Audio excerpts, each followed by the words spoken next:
confidently create compelling tech tutorials by mastering the art of capturing your computer screen alongside your professional DSLR footage. First, let's gather your essential gear.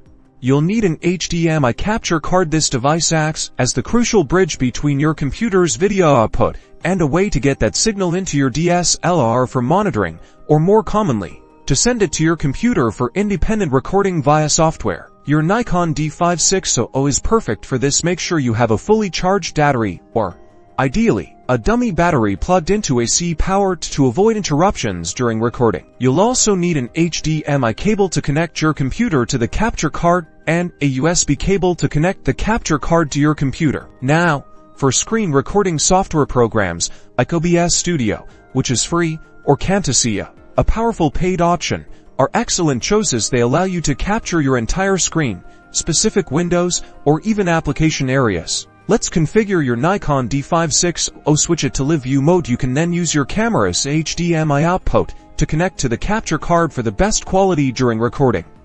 Navigate into your D5600's menu. Under the Setup menu, look for HDMI settings. You'll want to select Live View for the HDMI output. This ensures a clean signal is sent without menu overlays directly from the camera. On your computer, open your chosen screen recording software. You'll need to add your capture card as a video input source. This is how the software will see your computer's screen output. Now, position yourself and your computer. You can either record your computer screen directly using the software, and then separately record your DSLR footage from your camera's perspective, or use the capture card to display your computer screen on your DSLR's LCD for framing. When recording your screen, ensure you select a high resolution and frame rate for crisp, clear visuals. Test your audio input as well, ideally using a separate microphone for professional sound. With these steps, you're ready to shoot high-quality tutorials that seamlessly blend clear screen demonstrations with engaging DSLR video.